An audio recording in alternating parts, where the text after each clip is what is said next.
Thank you. It is October, what is it today? 22nd. October 22nd, 2007, and we are at the Prescott, Arizona Bob Stump VA Medical Center, and we are interviewing Arthur Soboski today. And my name is Gary Gift. I'm the interviewer, and we also have in the room Patsy Ray, camera operator and coordinator for the Veterans History Project. And as I mentioned, we're honored to have Arthur Soboski here. Good afternoon. Thank you. Thanks for being here. Good to be here. Good. I'd like to start with just a little background. Where were you born and raised, and were you one of several children, and where did you go to school, and how did you get into the service? I was born in Pittsfield, Massachusetts, family of four. My parents were first-generation Americans, and I stayed in Pittsfield, Massachusetts until completed the 8th grade. 9th grade, we moved as a family to Hickory, North Carolina, and that's where I completed my high school, and then I went to the University of North Carolina, Chapel Hill, North Carolina. While I was a junior, senior in high school, I became quite interested in aviation, and there was a local Civil Air Patrol squadron out at the local airport, and so I joined that as a cadet. And that's what really gave me that boost in aviation, and why I knew that I was very, very interested in doing something in aviation if I could. I became the cadet commander of that squadron, and that was in high school. But then, of course, I had my college degree to pursue, and I got a business administration degree at the University of North Carolina. But after I had completed that, then that was in 1964. The Vietnam War had also already begun. And so I was now thinking, what would I do after college? And while I took initial employment after college, then I realized the draft was facing me, but at the same time, my interest was with the Air Force. So I decided to see if I could get into the Air Force, and I went to Goldsboro Air Force Base in Goldsboro, North Carolina, Seymour Johnson Air Force Base. And I went through my officer qualification testing there. I sat down, and I was planning to take the qualification testing for navigator, and the young officer there said, "Well, why are you doing that? Why don't you apply for pilot?" And I said, "I didn't think my eyes were good enough." And he said, pointedly, he said, "You take the qualification test, and we'll tell you if your eyes are good enough or not." And sure enough, they were. Why do you suppose he did that? Did he see something in you that...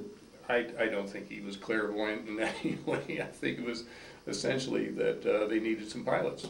And I was, rather than applying for navigator, it's usually, frequently navigators, the makeup of navigators are those who don't qualify physically to be pilot, or in some other way don't make the qualifications for pilot. And so I had it backwards, and that's what he was telling me. He said, apply for pilot first, and then if you can't make pilot in some way, then perhaps there'd be a position for you as a navigator. So that's the way it went. I was absolutely thrilled that I had the opportunity to become a pilot, and I was on cloud nine. And so I went to officers training school at Lackland Air Force Base in San Antonio, Texas. And from there, it was a question of where I would go for my pilot training. Fortunately, I'd finished high in my class in officers training school, so I had my choice of bases, and I chose to go to Williams Air Force Base in Chandler, Arizona, here in our state, to do my pilot training. And my pilot training was absolutely a thrill. I knew I had done the right thing. I was ecstatic that I was having this opportunity to do this, and it was a profession at the same time. The idea that they were paying me to have so much fun was surprising. So from pilot training, toward the end of the pilot training year, then it was a question of a follow-on assignment, and typical of Air Force pilot training classes, they give you a block of possible assignments, and then the pilots bid for those based upon their status in the class. And so I wrestled with that thought. I wanted to be a fighter pilot. I was inclined throughout my pilot training to become an F-105 Thunder Chief pilot. However, when the block of possible assignments came down, then everybody who had some knowledge of the Vietnam War started to talk and whisper, and this is what you should do, this is what you should do, shouldn't do, and I got talked out of it. Instead, I volunteered or took an assignment, which was mine. I had my choice at that point because I was high in my class. And I took an assignment to Vietnam in F-4s. I had a choice of flying F-4 Phantoms in Europe, in Pacific Air Forces, or to go directly to Vietnam. And I thought that I would like to just go straight to Vietnam, so that was my choice. What was there about the 105s that that convinced you that wasn't the way to go?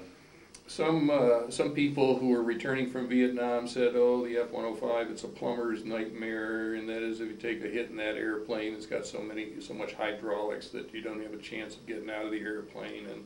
And you have to think about this, the F-4 is the airplane of the future, and if you should hitch your star to the F-4, et cetera, et cetera. So I heard all this.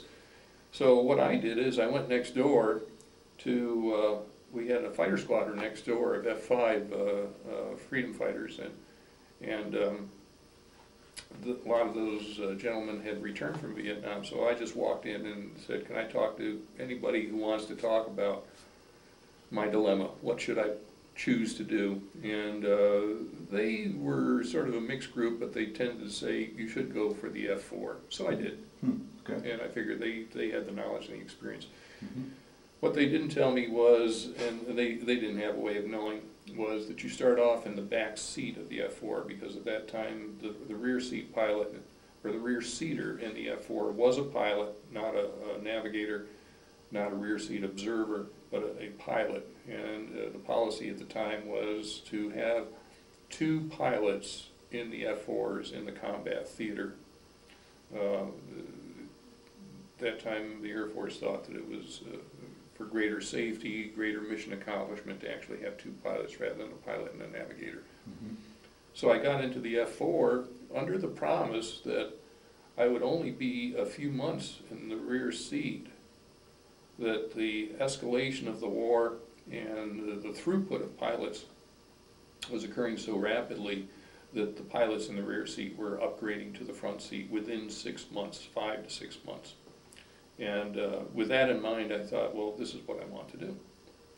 Turned out that that wasn't the case. I went to my pilot training, or my training in the F-4 Phantom at George Air Force Base in California, north of Victorville, California.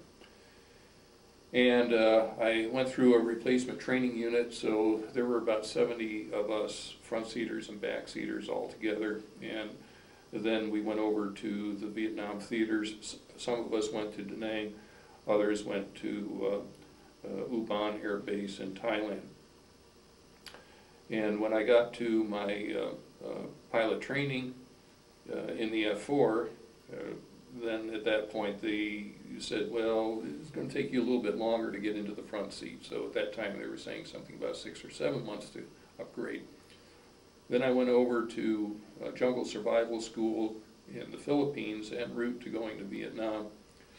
And by the time I had arrived in Vietnam, the story had changed some more, and that was, well, it's taking about 8 or 9 months to upgrade to the front seat. And then when I was over in Vietnam, the story came down that they had stopped doing any more in-country upgrades. Really? And so the pilots were stuck in the back seat for the duration of the war, for however long they would be over. So they would come out of F-4 training, either a front seat guy or a back seat guy, and you're going to stay that way. Junior pilots, of course, going to the back seat, and more experienced senior pilots qualifying for the front seat. Mm-hmm.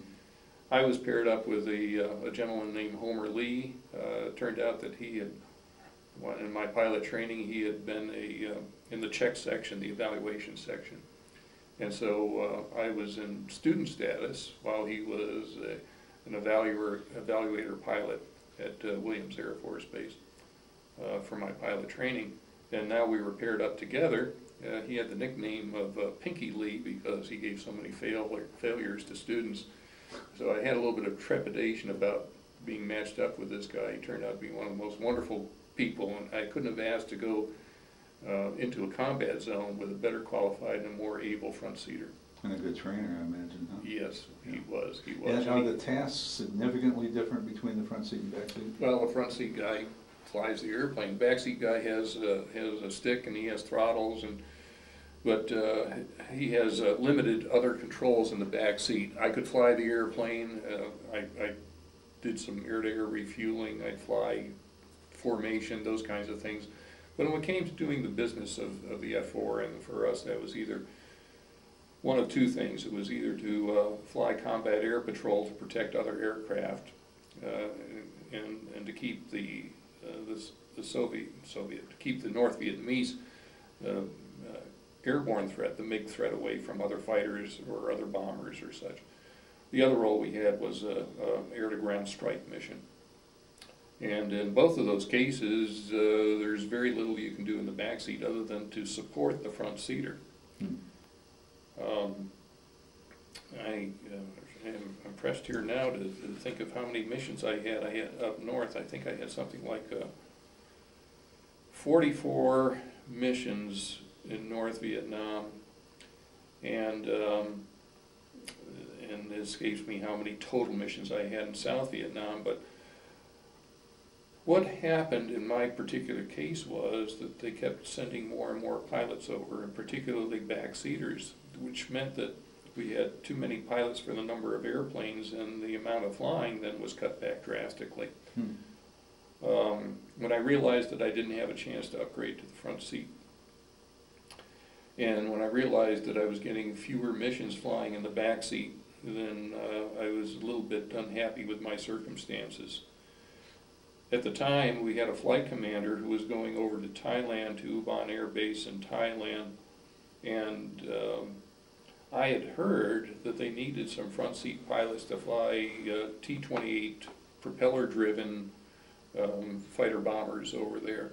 And I asked him to inquire about that because I was thinking of volunteering to get out of the back seat of the F-4. I was thinking of volunteering to be a T-28 pilot over in Thailand. It would have been a step back, certainly in technology and sophistication of aircraft, but I would have been in the front seat of something. And so he said, "I'll check into that for you." And that was a propeller-driven plane? And they used it in combat? Yes, and they would strap some weapons on this, and it would be used for fighting an insurgency war out of Thailand into Laos, into parts of North Vietnam. So he returned with, he says, came back and he says, "Art, forget about it." He says, "What they want is back seat T-28 pilots." They put an American pilot in the back seat, and they would have a Thai pilot with the Thai Air Force in the front seat, so I'd be flying back seat again. And so I said, enough of that. So I was resigned that I was going to continue operating in theater while I was in the back seat of the F-4. And how long a period was this whole time? Several months? I ended up spending 8 months in total in Vietnam. But the way this occurred was, I'm sorry, 8 months, 11 months in Vietnam. The way this happened was that I went over with my front seater.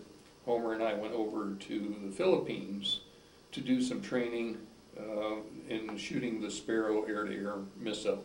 So we had a very short-term deployment of something like, I think it was 3 or 4 days to go over to the Philippines.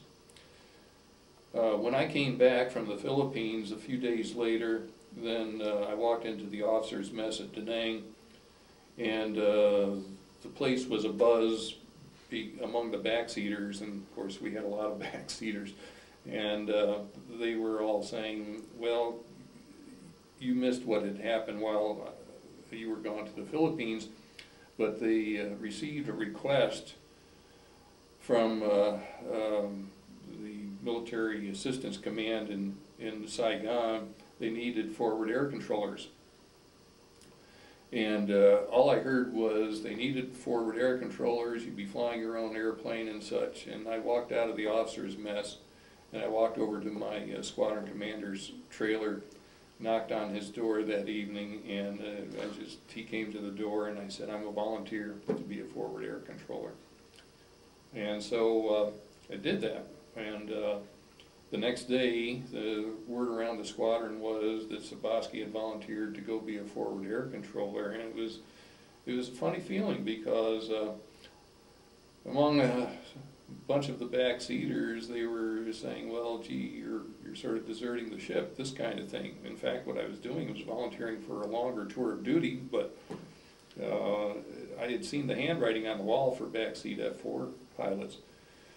And so that evening, I was in the officer's mess, and I was sitting with a couple of gentlemen, and then one by one, these other guys were up at the bar. You could see them talking about this forward air controller business, and then one by one they'd come up and they said, "Did you really volunteer? And tell me what you know." And so as it ended up, the next day, then there were several more volunteers. I was just the first one. And I was off of the base within 3 days. And I was sent to the Delta region, down to Bintui Air Base. And I went through training to be a forward air controller down in the Delta. And then my assignment came down. What was that? What did they do? What was the purpose of that? You had to learn to fly for the airplane. And the forward air controlling airplane that they had at the time was an 01 Bird Dog. Just a simple light airplane, Cessna built, and you learned the language of the forward air controller. You had to learn to talk to fighter aircraft. You had to learn to communicate on the ground. You had to learn to identify targets and to work from contour maps, and to be able to spot targets. The airplanes would carry 2.75 inch rockets that were white phosphorus marking rockets. So you had a rack of 8 of those under the wings, and this is what you used along with sometimes just smoke grenades, where you take a smoke grenade and drop it out your window to mark a target. But how close to the ground would you be? Pretty close? Well, as close as you can get. If you didn't get down low, you had to stay up high. Yeah. And you had to stay about 1,500 feet to avoid small arms fire. But I think as forward air controllers, you realized that you couldn't do much of your job up at that altitude. Most of your job you had to get down very, very low. And I remember one time where I saw some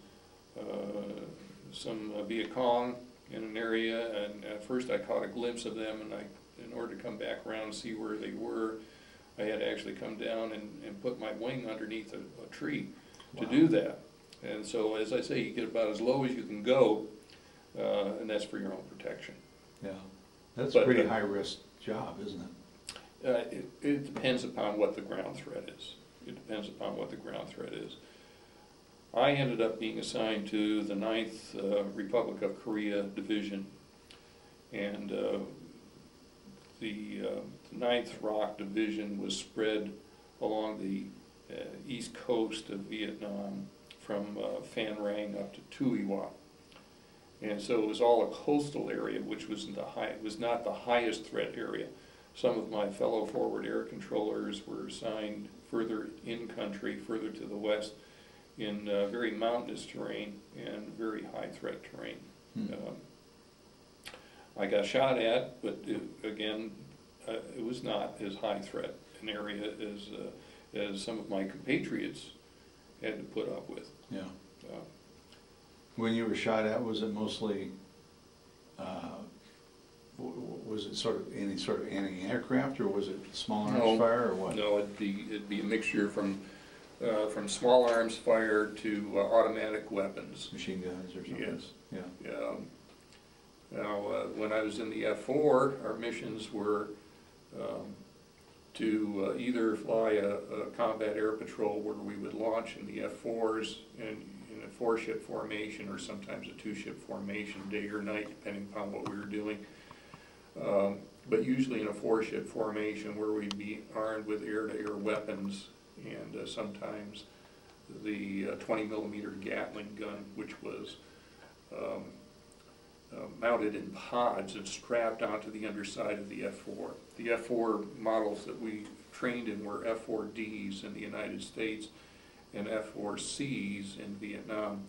They had yet to build an F-4 that had an internal Gatling gun. That came along after my period of service.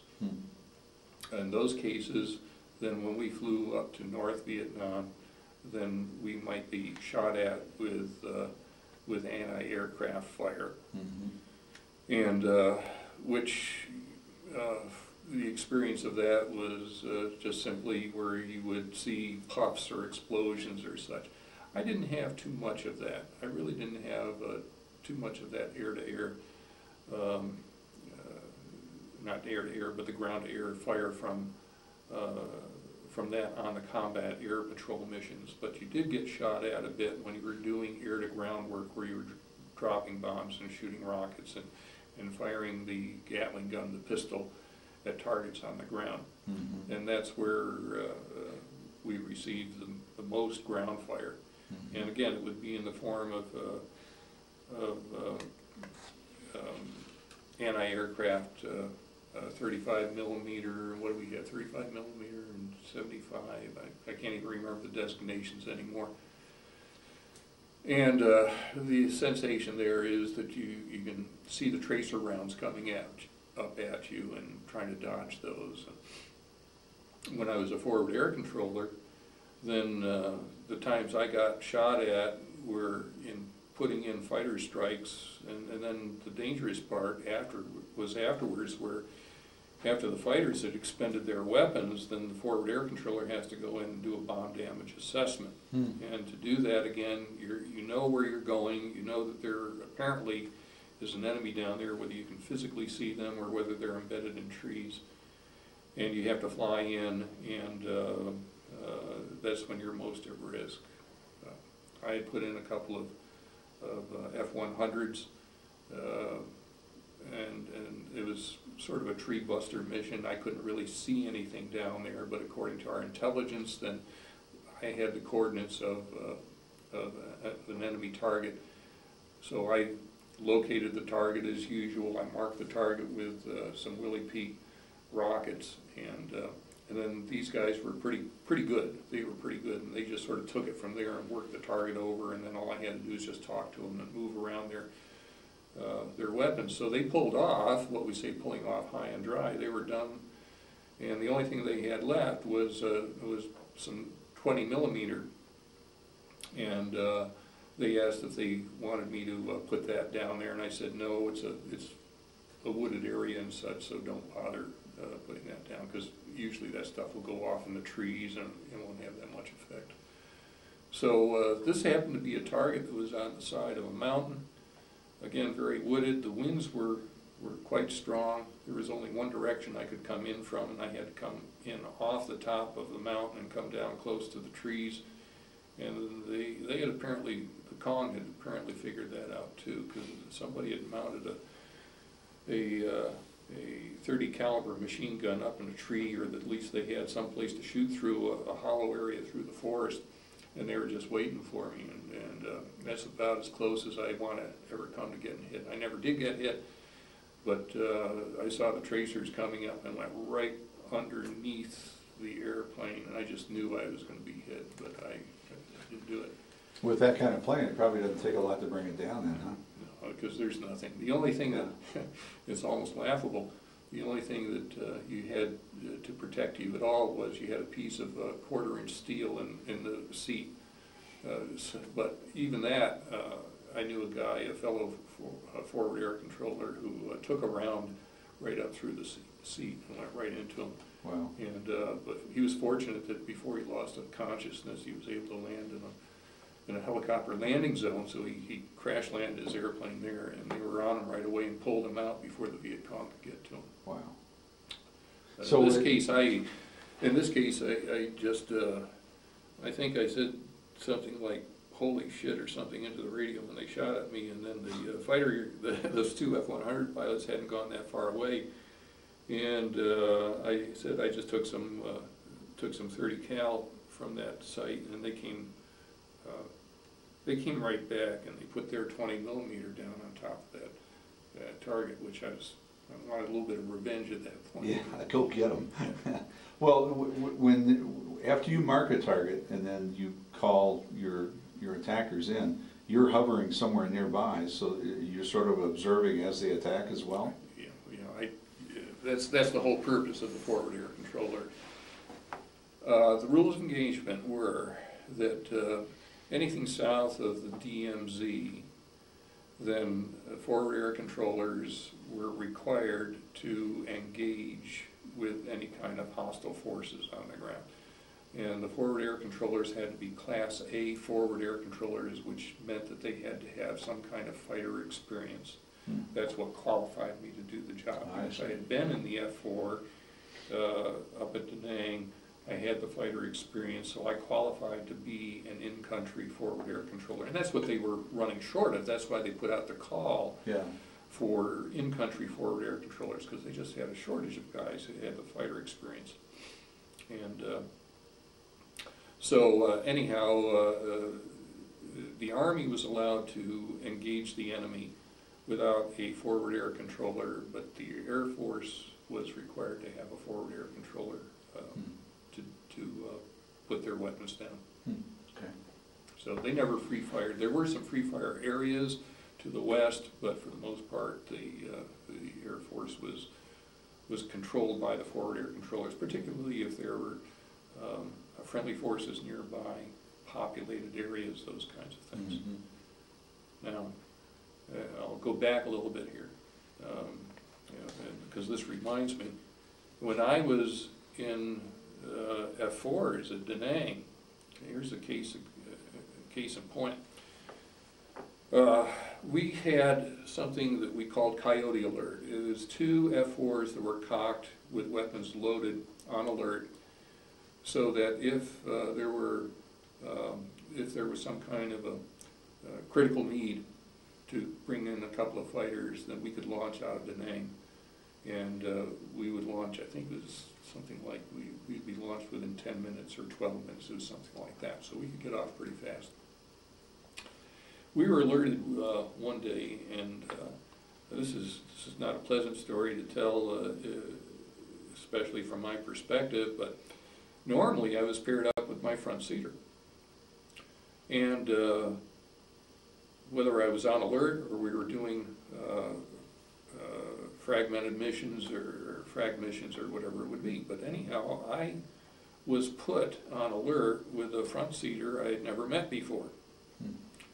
And what gave me a little bit of a queasy feeling about it was that two guys, my front seater and another guy, came up and said that there's something about the front seater that I was being paired up with. Be careful. Telling me to be careful. I didn't know quite what that was about. Wow. All right. So anyhow, I was paired up with this guy, and we're sitting in the alert shack, and he wouldn't talk. You know, any attempt to engage. The other two pilots, the lead ship front seater and his back seater were from my squadron. I knew them. We were all friends with each other. We sitting there in the alert shack and talking to each other. Maybe we'd read for a while, whatever. And we were alerted. So we went out there and took off, and we had a flight up in the demilitarized zone. And but I couldn't get my front seater to talk to me. And it was just the briefest, most rudimentary reading of checklists and procedures. That was it, and didn't go any further. And I wondered, well, what's with this guy? So we went up and had a forward air controller. And all I know is that my front seater's behavior was a little bit strange.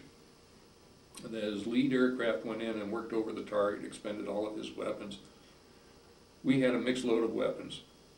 And it was our time to go in, and the first thing that happened was that my front seater, I said, well, do you want gun sight settings and all that? Because that's one of the things that the pilot in back did. He gave the gun sight settings to the front seater, and then the front seater had the gun sight. So he's the one who put in the settings and all that. And we went in there, and he released his entire load all in the first pass. And the only thing we had left then was the pistol, the 20 millimeter Gatling gun. And so the forward air controller and the lead aircraft called back, and they were a little bit surprised that we had released all the weapons and just dropped them. And because usually you release them in pairs, you release them under the direction of the forward air controller, so the forward air controller can then move the weapons around to get target saturation. Mm-hmm. All of a sudden, all of our hard bombs were gone. And I didn't know what happened. It just surprised me. I just felt the airplane unload, and I thought, well, that's quite a bit. And then the next thing I heard was a radio call saying that, asking, "2, why did you release all your weapons?" And his remark was, well, I thought that you wanted them all down or something like that. I don't even remember what he said. So anyhow, the next thing was we went in and we shot our 20 millimeter down to the target a little bit. But everything was done at such a high altitude, it surprised me too, because I was accustomed, for better effect of the weapons, to get down lower. We went back and landed, and not a whole bunch was said, because everybody thought, well, this is sort of strange. So it was a very uneasy feeling. But you didn't know the guy either. I didn't know him, and he wouldn't let me know him. Yeah. And darn if we didn't get scrambled again. We cocked the airplanes and got scrambled again. This time we went down to My Lai in the south. Now, My Lai and Lieutenant Calley got a lot of notoriety sometime later, but at this time My Lai was considered to be a Viet Cong village. And there was a forward air controller down there. Lead went in and started to work over the target. And I was volunteering weapon settings for my front seater, and he says, I don't need any. So, okay, and it's basically shut up, yeah, and no more conversation. So that's what I got. So we went in, and we were at over 10,000 feet, and I felt the airplane unload again. Now, I thought he was just going in for a high altitude observation pass, and I felt the airplane unload, and I realized that he had dropped his weapons from above 10,000 feet. And immediately, then Lead came back and said, asked something about, did you just drop? And the front seater said, yeah. Next thing we come along with, make another pass, and this time we've got cluster bomblet units. And the same thing, he released those at a very high altitude, unusually high altitude, but these little bomblets have to be released at low altitude, otherwise they spread everywhere. And then the other thing is we made our pass with unfinned napalm, and he was asking for sight settings on that, and I wasn't used to that, because usually you just come in at such a low altitude that sight settings don't matter. And he wanted sight settings, and to make the long story short, I gave him some sight settings, but I was very uncomfortable with this. Turned out our cluster bomblet unit, cluster bombs spread, and one of them hit a refugee boat in the river to the south. And when we got on the ground, then the word was out already that something had gone wrong with the mission. And so it turned out that there was a Navy lieutenant and 2 Vietnamese refugees who were killed by that, plus a whole bunch were wounded. I was grounded, he was grounded, and then the story unfolded after that. And I was only grounded for a day, and then I told my story, and that was the end of that. Turns out that this guy had been in our sister squadron, and he had done several other things like this before. He came up with excuses for not going on missions, and my airplane's broken, or I don't feel well, and this kind of thing. And then he had actually falsified some orders and sent himself off to Saigon to get out of Da Nang. His squadron commander didn't want to have him back. There was no place else to put him, and so he came over to our squadron, and this was his test mission, and that's why they put me with him. Oh my God. I'll tell you. Queasy isn't the word for it, huh? Right. Well, it turned out that, first of all, he received a flying evaluation board, but he had been a very good, in fact, a Top Gun when he went through his training in the F-4. And then he went before a flying evaluation board. And I don't know quite what happened with that, but he was grounded immediately and kept away from everybody else. Wow. So that was the story on that. He just wanted to stay away from the fire, huh? I don't know all of his motivation. I really don't. I don't Yeah. know if he was afraid of combat, if there was some fear, whether he suddenly turned conscientious objector. I don't have no idea. Yeah, yeah. But that was the story on this gentleman. Wow. And I had purposely been chosen to fly with him, and that's what it was. And these little whisperings about, well, be careful. Yeah. Then I found out what it was about. Yeah. Wow. What an experience, huh? Well, I wish somebody had told me. Yeah. Beforehand. Yeah. Anyhow, so I spent a total of 8 months in the F-4 and another 3 months. I take it back. It was 3 months in the 4 months in the F-4 at Da Nang, and then another 7 months as a forward air controller. And from that, then I supposed to get my choice of either the command, the base, or the aircraft I wanted to fly. And personnel screwed it up not once, not twice, but 3 times. I came out of Vietnam to get any of my choices. And I went to Big Spring, Texas, to Webb Air Force Base to be an instructor pilot teaching undergraduate pilot training in the Air Training Command. Now, at that point, your service with Vietnam was finished, or was Yep, I finished up. Okay. I finished up. I came back And if home. you went back, you would have had to volunteer for it? Or Yeah, something? actually, I went back to the war zone, but in a different capacity. Yeah, okay. So I went to pilot training Wichita, or in Big Spring, Texas. I did that for 3 years.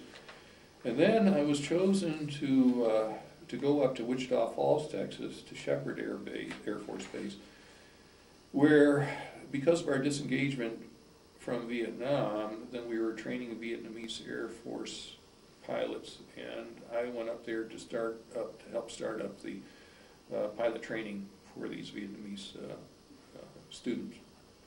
And so we would, I was in academics at that time. Well, I initially started training as an instructor pilot, and after a year of doing that, then I was selected to go to academics, where I became a platform instructor teaching aviation subjects part of the day. The other half of the day I would actually teach on the flight line.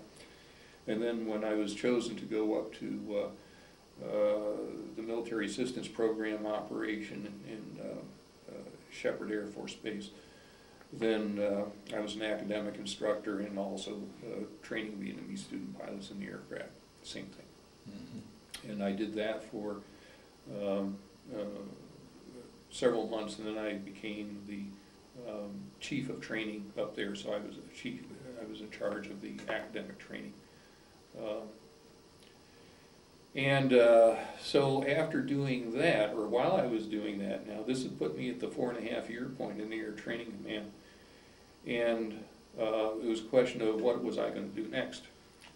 And a friend had been reading the Air Force Times and saw this little clipping in there, a want ad, and it says, call this particular number, and this lieutenant colonel wanted U-2 pilots. And I thought, well, why not? Nothing ventured, nothing gained, and I called up this They actually gentleman. run a one ad in the Air Force Times, huh? I happen to know what a U-2 was. That was surprising. Yeah. So I called, and this gentleman asked me my background and what I was doing and all this kind of stuff. And that was the end of it. It was the end of the conversation. And then it was less than a week afterwards, that my director of operations was come down the hall, and he says, Art, I got something for you. I got orders for you. And I was supposed to go out to Davis-Monthan down in Tucson and go out for an interview. It was going to be a week-long interview. And so I interrupted whatever I was doing and went for this U2 interview. And they put me through everything. I talked to anybody and everybody. They looked at my records. They put me up in a T-33 to fly with a couple of different individuals to evaluate my flying, and I got into a pressure suit and an altitude chamber, and got into a couple of simulators, and so they could watch my flying and all of that. At the end of a week, I had no idea how I stood. I was just told that everything I saw there was classified. I couldn't talk to anybody about it. Did they do any psychological testing or any of that stuff? No. Mostly skills evaluation. Huh? It's just individuals who were associated with the U2 who all evaluated me. They asked all kinds of questions, but there was no formal psychological testing. I did a very thorough physical, essentially an astronaut physical, and that was it. So I go back to Shepherd, and I go about my job back there, and then it was less than a week after. Then again, they had orders for me, and I had 2 weeks to move and to go to the U2s. Now, when I went to Davis-Monthan for U2 training, at that time we were still in Vietnam, and they told me, they said, we don't know how long. If you make it through the training, we have no idea how long you'll be in the U2s. Essentially, what we need is we're deploying U2s to Vietnam, and you'll go over there in that capacity, and when the war is over, however that happens, then it may be that you won't be in the U2s anymore. And I accepted that. Well, let me ask a question at that point. When they sent you down there for your initial interview week, were you excited about that? Oh, I was thrilled. You were? Absolutely. And then when you came back, did you still say, gosh, I hope I get the job? Or? I hoped. I had no idea, though, because nobody was saying anything. Right, and right. I didn't but know. You still I walked away it. from that. Yeah. They weren't saying, gee, you did well, or you didn't do so well, or no feedback. Nothing. And that's the way it was. That program is extremely secretive. Yeah. And that's but at that point, after you walked away, after that first week, you still wanted it, right? Oh, I certainly did. Yeah. But I figured because they didn't tell me anything that things didn't go that well. That was my guess. Yeah. No news is bad news. Yeah. That was the essence of it. Yeah. So anyhow, I found myself going to Tucson. And yeah, are you married at the time and everything? No. Oh, okay. Bachelor. Yeah. Bachelor for 38 years, as a matter of fact. So quite a long time before I met my bride, and then did the right thing. Mm-hmm. So started in on training, and it was a year after I started training that I finally checked out in the airplane. Now, there's some reasons for that. First of all is that there were no two-seat airplanes. And before you could even touch the airplane, you had to go through, first of all, I was paired up with a single instructor, and he and I did all kinds of things together. It was a very close relationship. There were only 25 pilots who were flying the airplane. Wow. At all. And so you started out by studying, and you read every single accident that ever occurred involving the U2. There are videotapes because all the landings, all the U2 landings were videotaped, except for overseas locations where you couldn't do that. But we had a full-time photographer who did nothing but all day long go out there and videotape U2 landings. You had to train in several different airplanes before you ever touched a U2. All of them in an attempt to mimic the type of flying of the U2. The U2 is a very, very difficult airplane to fly. It is. It has been crashed quite a bit. And so because these are very valuable national assets, then they want to be very cautious of who actually got into the airplane. Okay, can I ask a question at that point? Sure. Why are they difficult to fly? The airplane's design was a total compromise to achieve high altitude. That's what the U-2 is all about. And so a lot of the nice to have things, that automatic systems, et cetera, were taken out of the airplane or not put in the airplane in order to conserve weight. In designing the airplane is a bicycle landing gear instead of the usual tricycle landing gear, with tail wheel steering, big long wings. Wings are far wider than, wingspans greater than the length of the airplane, which is unusual for airplanes too. On top of that, then most of the fuel is carried in the wings, so you're essentially landing on a bicycle, and like Trying to balance that. high wire artist, you've got that big pole out there, except one wing may be higher than the other depending upon how much fuel is in there. And oh yes, to save weight, they didn't put a fuel gauge in there to tell you how much fuel is in each wing. So some of these things were necessary to achieve the high altitude of the airplane. On top of that, then you're flying in a pressure suit, which is bulky and cumbersome and restricts your vision, and you don't have tactile feel very well in your hands.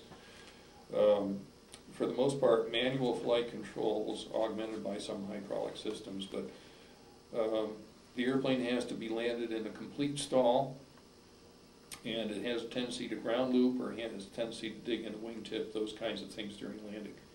Now at altitude you have a different problem, because as you go up into the extreme altitudes, you get into what pilots know as the coffin corner, which you get in a very, very close margin between going too fast and going too slow, between Mach buffet and stall buffet. The U-2 rides right up in that coffin corner. Most pilots who've flown to any altitude know there is such a coffin corner, but they have a much greater margin. And this airplane, you only had plus or minus 2 knots airspeed difference between the two of them. And the airplane is negatively stable at altitude, so it'll either pitch up or pitch down in a heartbeat if you don't pay attention to it. And so you're required to fly it on autopilot at high altitude, and the autopilots of the day were very strange in that they would sometimes kick the airplane up or kick it down. We've lost some airplanes at altitude, as well as losing some airplanes during the landing and takeoff phase. So anyhow, for all of those reasons, it's a very difficult airplane to fly. And when you learned all of these hazards, you still were excited about flying it? Well, I was motivated by the challenge. Yeah. It really was that. I appreciated the significance of the airplane and the importance of the airplane, the importance of the mission. And you know, if you really believe that what you're doing is necessary and important and all that, then you tend to minimize the other things that go along with it. Yeah. And so I felt that it just fulfilled me. I don't know any other way to put it. I was really thrilled that I had been selected and I was doing what I was. Well, that's an elite group. I was just hoping that I wouldn't get kicked out of it, you know. Yeah. As it turned out, the war started to wind down, and they no longer sent pilots just to Vietnam in the U-2. So that didn't happen, and one magical day they just announced that I and a couple of other guys who got into the U-2s at that time were not going over to Vietnam. And then it was a question, well, are we going to just be kicked out? And then they said, no, you're going to be permanent members of the squadron. So that worked out for me. Huh. We did go back, okay, because we went back and we went to Thailand. And we went to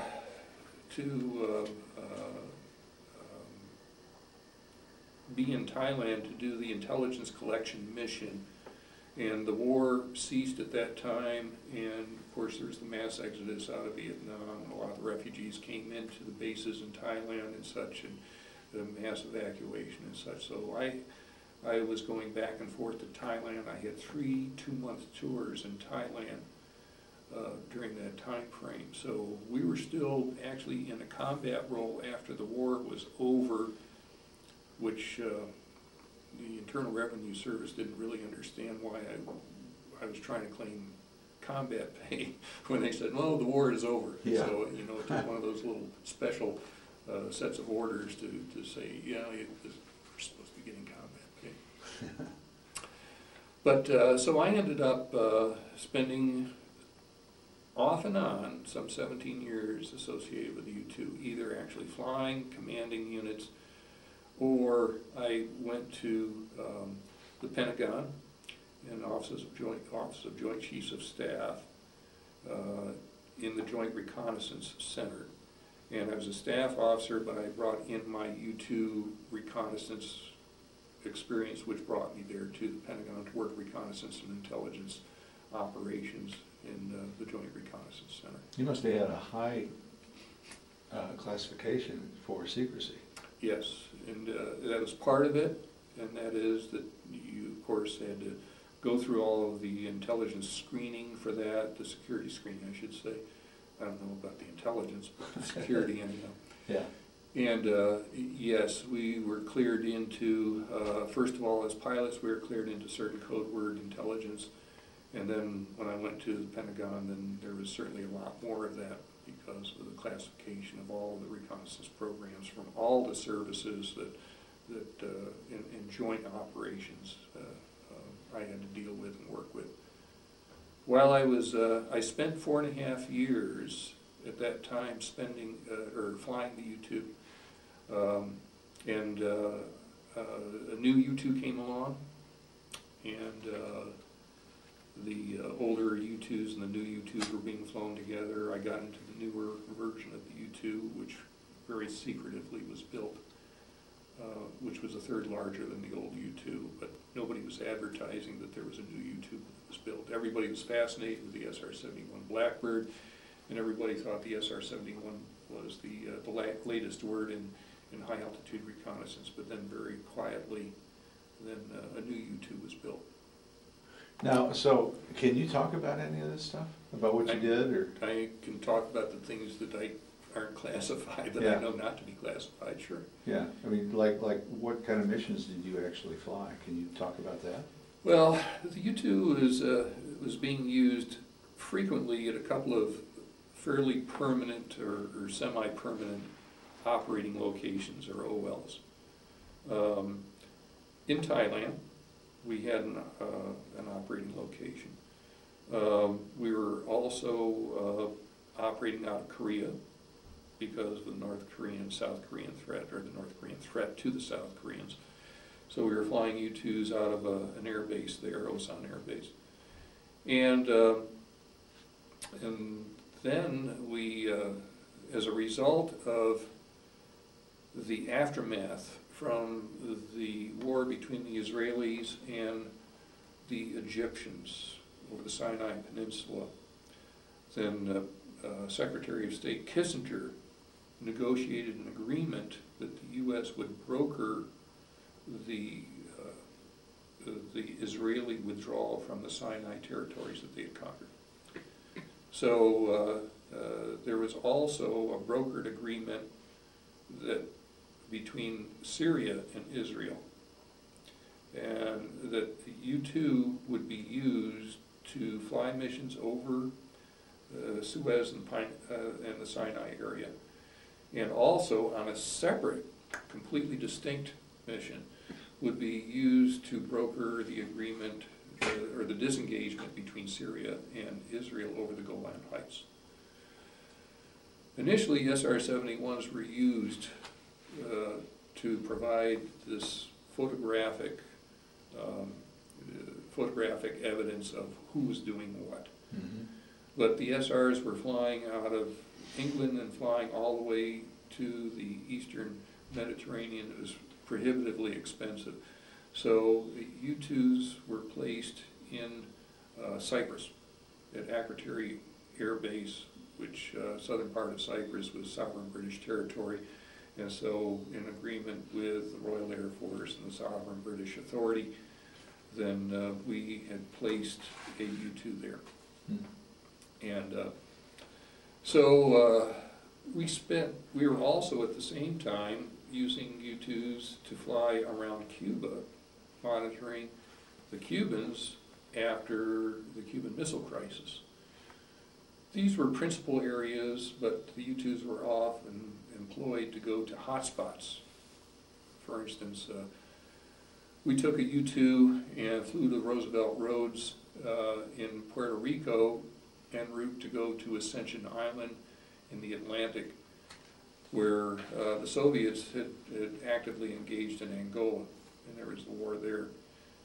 And so we were going to employ a U-2 flying out of Ascension Island in the middle of the Atlantic and overflying Angola and see what the Soviets were up to. We got as far as Roosevelt Roads. I went on permanent crew rest there, waiting for further diplomatic clearance to go to Ascension Island. And somehow that fell through with the British. We never got the permission to do that.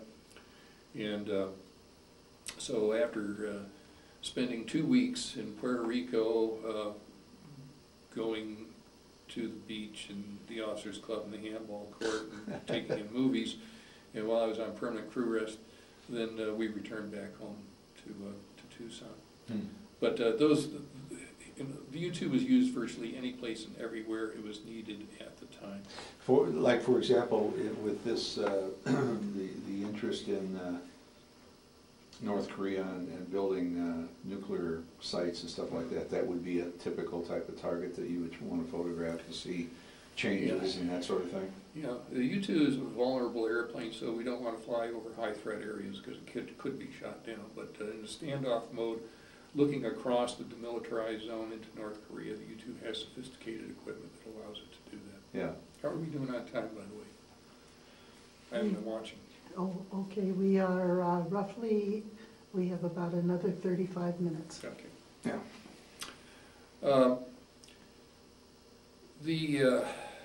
The U-2 is got a suite of equipment that is, when the new U-2 was built, it was built for the electronic age. And the U-2 airframe itself is gotten a price tag to it, but what is really expensive about the U-2 is all the electronic reconnaissance equipment that's on board the airplane.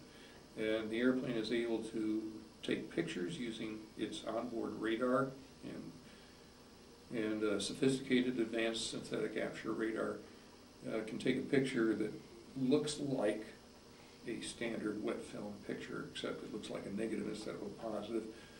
But it can do so from many, many miles away. And then it's all digitized, so the image itself is sent to via a data link, an electronic data link. It's sent to the ground, to a ground station of about 140 people in it, or it's actually beamed up to a satellite, goes back to the National Security Agency outside Washington. And essentially real time. It is real time. Yeah. It is real time. And now the U-2's role is not just reconnaissance and intelligence, but also it surveils the battle area, and it does targeting because the same information. First of all, you have imagery that comes from the radar. You have signals intelligence that comes from other equipment. And the combination of really what are 3 different types of signals that are gathered are all placed together, and when it's analyzed, you get a complete picture of the battlefield, of where the targets are, what conversations and systems, et cetera, et cetera. And today, the information from the U-2 goes to a fusion center.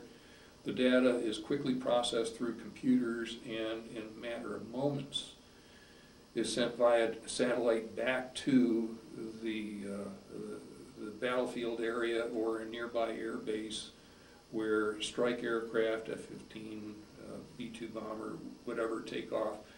That target information is loaded directly into the airplanes, the attack airplanes directly into the smart weapons. The smart weapons then are targeted by that data that is coming from the U-2 that's flying over the area at the very, very same time. Except that the data may go thousands of miles away and then it comes back. Yeah. And so that's today's technology.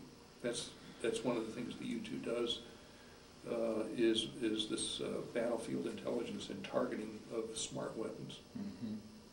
The U-2 was responsible for over 90% of the battlefield intelligence collected in Desert Storm. And it's got something like over 80% of the intelligence, the target intelligence that was gathered for the invasion of Iraq came from the U-2. Right now, the U-2 is employed in Afghanistan, it's employed in Iraq, and it's employed also in Korea. Are they using it to try to find bin Laden, you think? I presume. Yeah. It almost certainly. Yeah. It has the capability of doing things like that. Yeah. Now, during the Cold War, when there were nuclear weapons being detonated, either subsurface or above ground weapons, but a weapon, of course, nuclear weapon discharges gases and debris, and this kind of thing goes in the atmosphere. And U-2s were used along with some other types of airplanes, other reconnaissance airplanes, but U-2s are used to collect that debris. So one of our jobs was also to,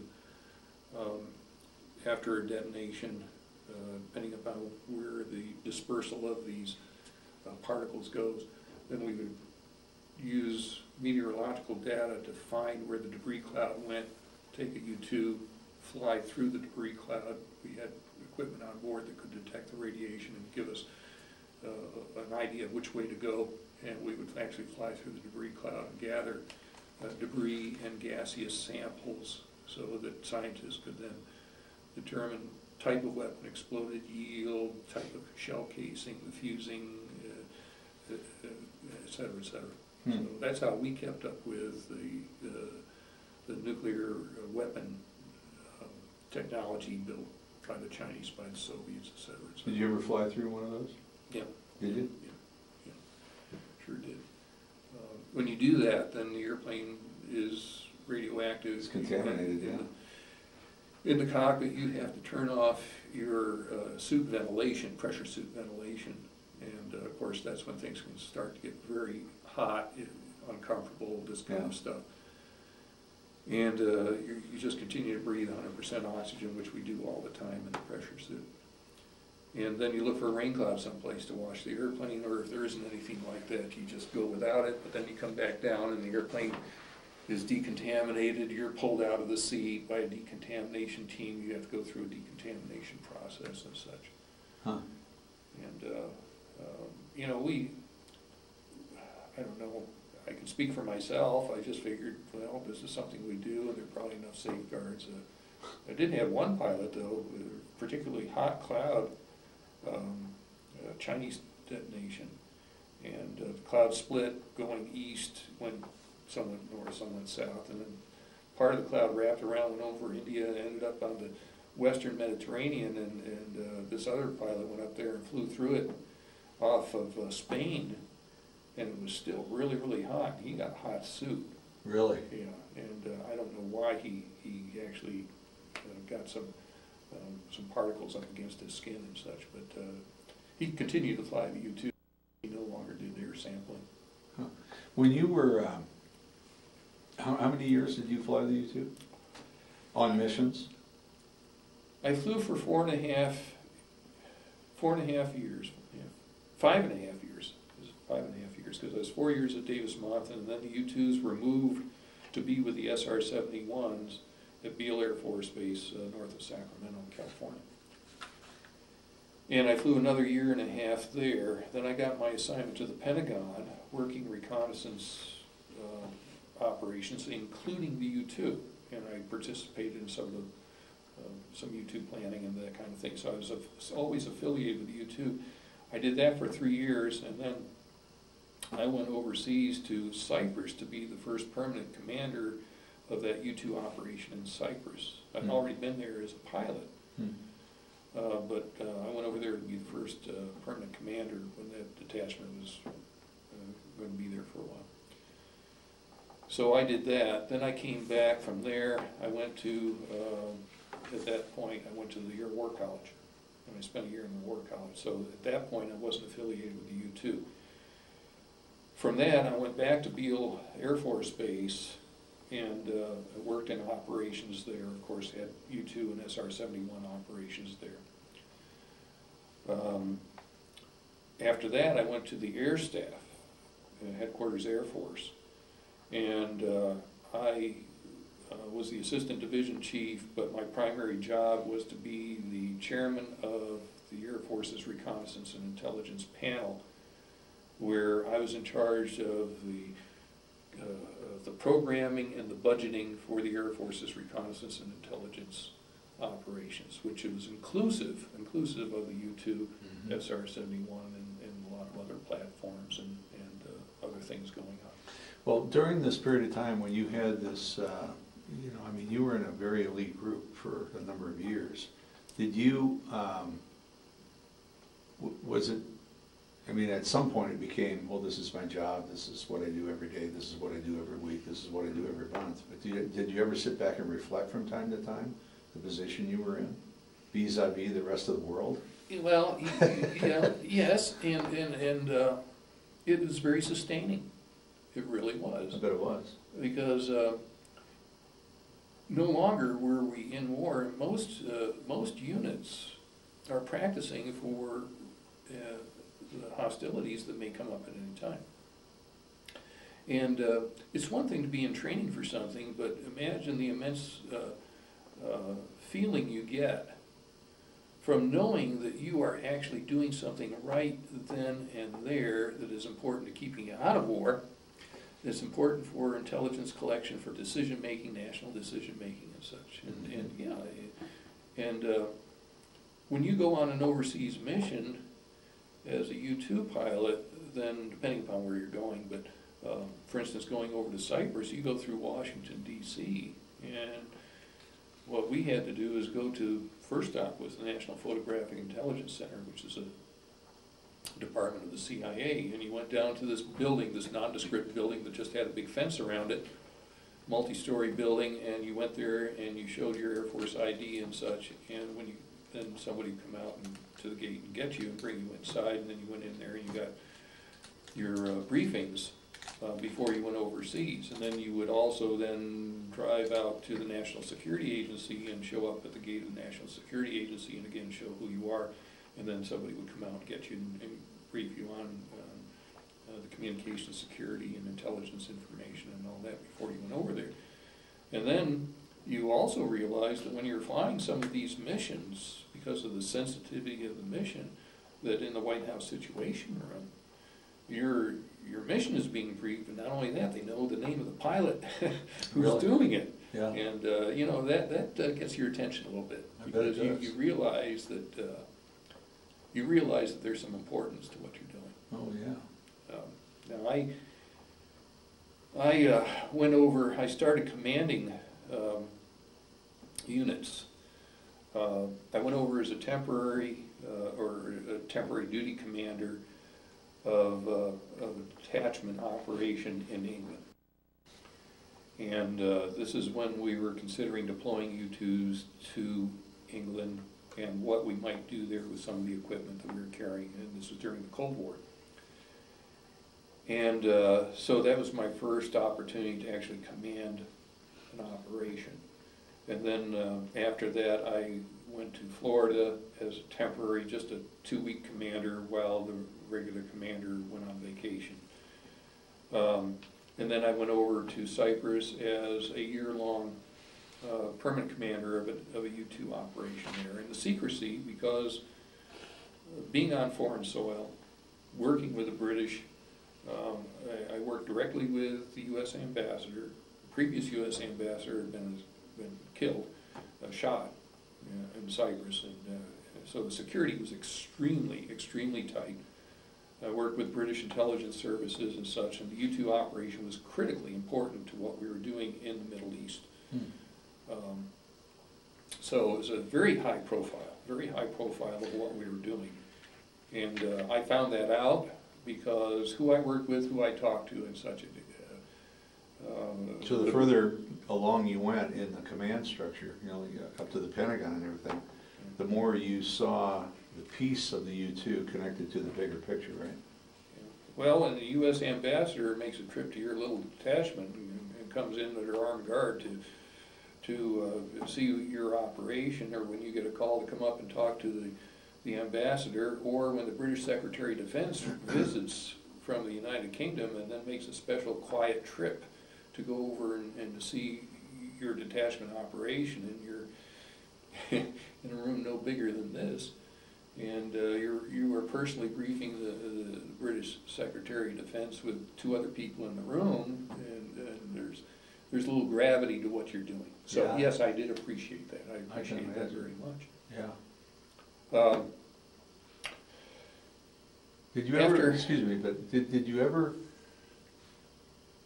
I guess this is probably a silly question, but I'm gonna ask it anyway, of any military person, I guess at some point, you get an order, you follow the order, but did you ever wonder about the order when it was given and say, gee, I wonder, does this make sense, or is it ethical, or any of those type of questions ever enter your mind? I think part of what you do is you grow and mature, and as you take on more responsibilities and wider scope of what you do, then part of what you develop are your skills in interpreting what's going on, and in times questioning, and giving your input, because over a period of time you begin to rely upon your decision making and your experience, and know that it has a place, and that you can't just be a wallflower about matters of such importance. Mm-hmm. And you're responsible for other people, and quite frequently responsible for other people's lives, and certainly their welfare, or even their family's welfare. And you just, you learn to act more responsibly, and you don't become a robot in these matters. Obviously, somebody's depending upon you and putting you in a position of command so that you can apply whatever skills you have learned, whatever experience, and hopefully do good things and the right things. I think what probably made me uncomfortable, I mentioned that My Lai situation there. Obviously, I wondered if I was hung out to dry or what was going to happen to me. I was a very young, very, very young guy in a war zone, and all of a sudden matters way over my head. I got in, and what on earth is going on here? Yeah. But at other times, then you just simply have to rely on your instincts and the good people around you to give you good support and advice, and hopefully you do the right thing. I went to the Pentagon as chairman of the Reconnaissance and Intelligence panel. While I was there, I served on a special reconnaissance group, which had to do with some very sensitive reconnaissance programs. I was also a member of the Intelligence Program Review Committee, where we reviewed intelligence programs and lent some direction to where they were going, those kinds of things. And I became aware of some extremely sensitive and classified programs that, and the need to keep them quiet and sensitive. With that, I was there for a year and a half doing that. And then my next assignment was something totally different, and that is I went to the Strategic Air Command headquarters to be what's called the SAC Senior Controller. The SAC Senior Controller is a rotating shift work basis, but it's a group of colonels who go there who are in charge of the SAC Underground Command Center. And what we did there was, among 5 colonels, we rotated our shifts to cover all day, all night. We were crisis action managers for the Strategic Air Command. And you know, if you saw Dr. Strangelove movie or something similar than that, then there's somebody there to press the button. Well, it's not a button, you actually turn a key. But that was my job. That was my job, is to, if we came to a nuclear conflict, the commander-in-chief of SAC would come sit on the balcony right above my head. I'm down there with my operations officer on one side, my intelligence officer on the other side, and with his decision to launch the nuclear alert force, then it was my job to do that. Did you ever feel that that was a real possibility? That you might have to turn that key someday? I understood you can't do that job without realizing that it could happen. Now, did I truly believe that we were up against any particular crisis? Well, I did that for 15 months, then I went to my next assignment. But during that time, did we ever come up with a true bona fide crisis that I felt that that was going to happen? No. Back when I was in U-2s, we went to, under was it President Nixon, we went to a Defense Condition 3, where we strapped down our weapons. We were prepared to deploy overseas because of what was going on between Egypt and Israel, and Soviet involvement in that. And that was the closest I felt that we were really going to go back to war again. But no, when I was, we had enough crises that didn't involve full-scale conflict, but part of what my individual responsibility was to position the nuclear alert forces of the Strategic Air Command, bombers and missiles, so that depending upon the location of Soviet threats, in fact I think I can say this, the Soviet Yankee submarines, which were the missile-carrying submarines, based upon where we thought they were or knew they were, then at that time, then I would heighten the alert level of the alert forces or position the bombers closer to the end of the runway, so to speak, or put them on a higher alert condition. Those were things that I did individually, so that was ever-changing levels of alert. But every single night, we practiced. We'd link up with the National Military Command Center, the White House Situation Room, the U.S. Space Command, Strategic Air Command, Navy, and we would rehearse the decision-making process should there ever be a decision coming from the President or designated authority to go to nuclear alert. So we lived that every single day, every night, every day or night. We did an exercise to be sure that we knew exactly what to do and how to do it.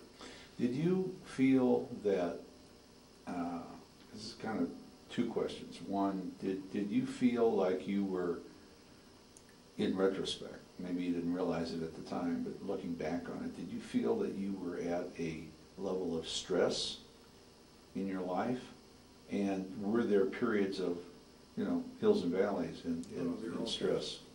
Oh, yeah, things happen that, give you stress, worry, concern, those kinds of things. And oftentimes you reflect, did I do the right thing or did I not do the right thing? And certainly sometimes you don't do the right thing. But that can come from all kinds of things. When I finished with the Pentagon and went to SAC Command Center, then I was at SAC Command Center, exactly what they said, you'll be here 15 months, and that's what it was. And then I went over to command the 17th Reconnaissance Wing at RAF Falconbury in England. And that was U-2, wing of U-2 aircraft, and so I was in charge of the U-2 operations for the European theater and some other places like North Africa, Morocco. I mean, when Gaddafi was acting up and all that, and first thing we did is send in a U-2 before there were actually fighters engaged over the Mediterranean.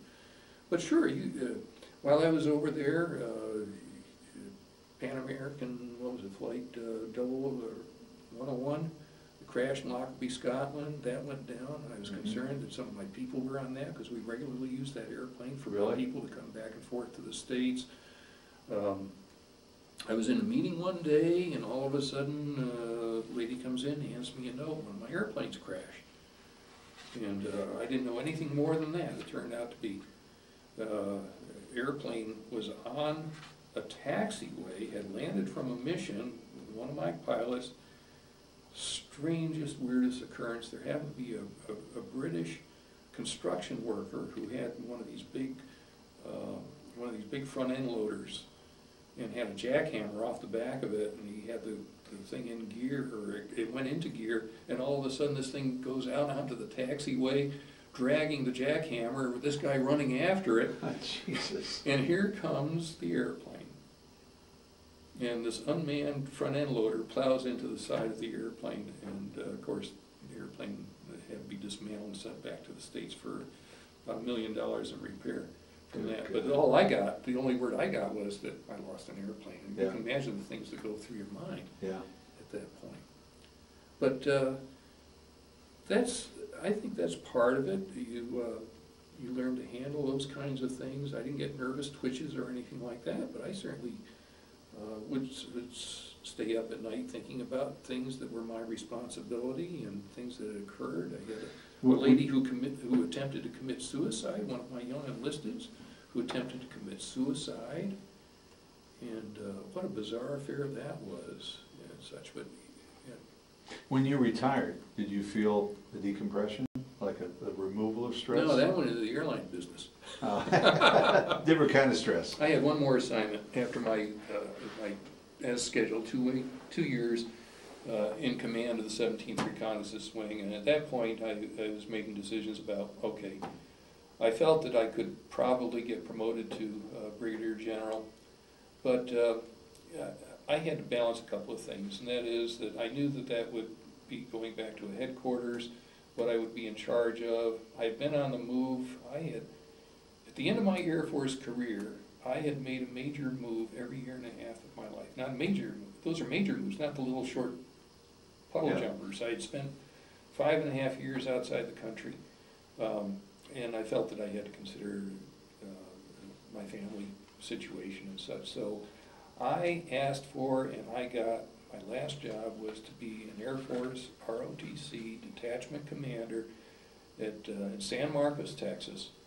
And that's what I did, and then I went into the airline business after that. But what I didn't realize was that I thought, well, I'll be like a lot of other former Air Force pilots, I'll go be an airline pilot. Well, see, my actual flying skills, I hadn't actually flown an airplane as a full-time job for over 10 years. And I quickly renewed my flying skills. I actually had a friend of mine who got me this job with American Eagle, which is the world's largest regional carrier, and of course largest in the United States. But he got me this job, but if he hadn't got me that job, I probably wouldn't have qualified to be an airline pilot for anybody who would pay somebody of my age in the number of years. What was the job with American Eagle? Well, I started off just as a pilot. Yeah. And so, did I get out of the stress? No, I moved and I moved and I moved and I moved. So those kinds of things went on. I ended up, after going to Dallas, Texas, and Albany, New York, and Raleigh, North Carolina, then I decided that just flying in the right seat of an airplane, you can't go backwards. And it turned out then that the current domicile chief pilot there got into a little bit of trouble. I had volunteered to help him. I said, if there's anything you need, I told him I had the Air Force background and such, and if you need any help. So I got to know him. He got into some trouble and got fired. In the process, he recommended me for the job. I threw my hat in the ring with a bunch of about 9 or 10 other resumes, and I got the job. Mm-hmm. But I was only a year and a half, and I had never been a captain. Mm-hmm. So the union came after me. They didn't like the idea of a new guy. Yeah. That's right. And so the union came after me. And then I found out what stress was really like when you start dealing with unions. Yeah. Yeah. So anyhow, and then there was an aircraft crash.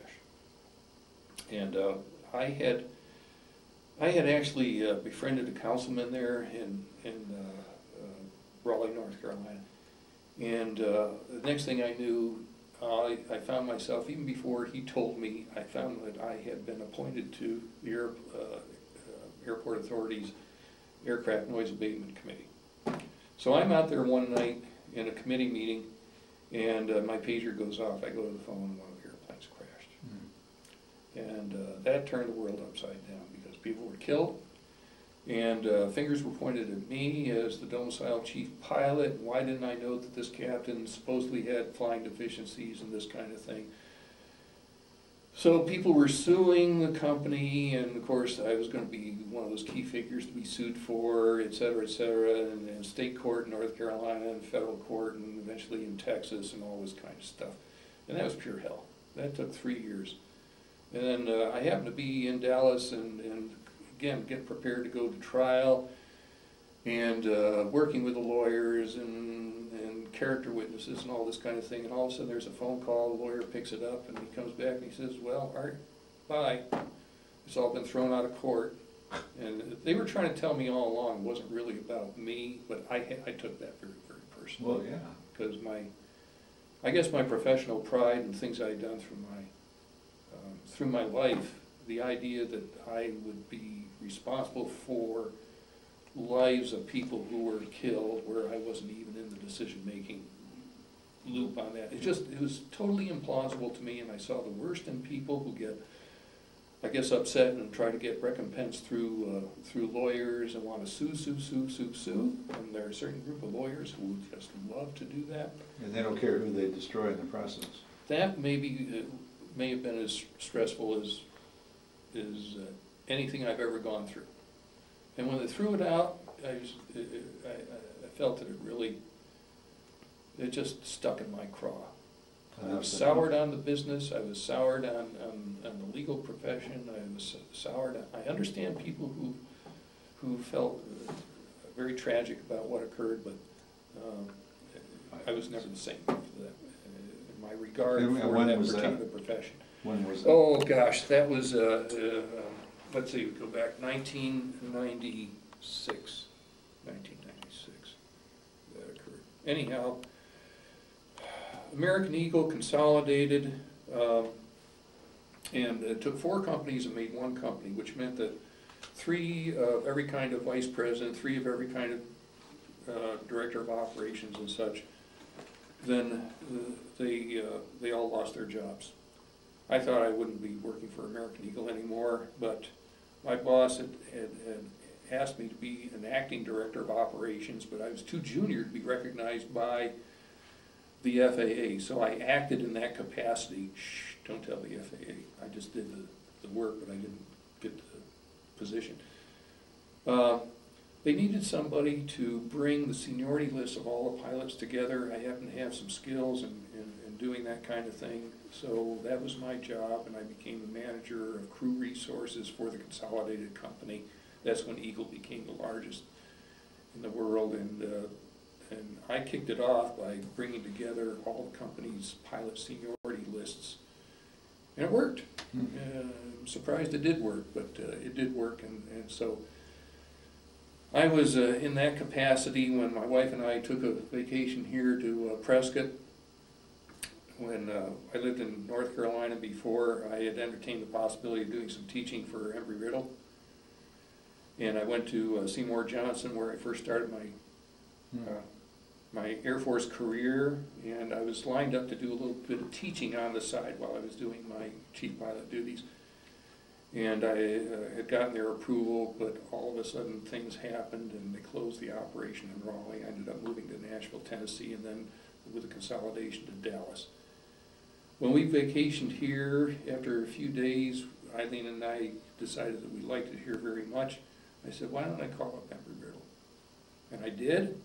And I talked to a gentleman, talked to somebody else, said, show up here tomorrow afternoon. I walked into the search committee, and that's when I walked into this job. I went back and I told my boss I'm leaving the airline business, and I was quite happy to do that. And so how long have you lived here in Prescott? I started work on January the 1st of 2000. And so I walked after a fairly wide and varied military and airline career. Then I'm able to come here and to continue in aviation on a teaching level, which is what I had done many years before in the Air Force. And so, what can I say? Worked out pretty good. Not bad. And you know what? We got about a minute to go, 2 minutes. Anything left unsaid here? We've covered an awful lot of ground. Any other thoughts that you have at the end here, Jeff? No, actually my thoughts are pretty much about you do things in your past and you don't want to just live in the past. And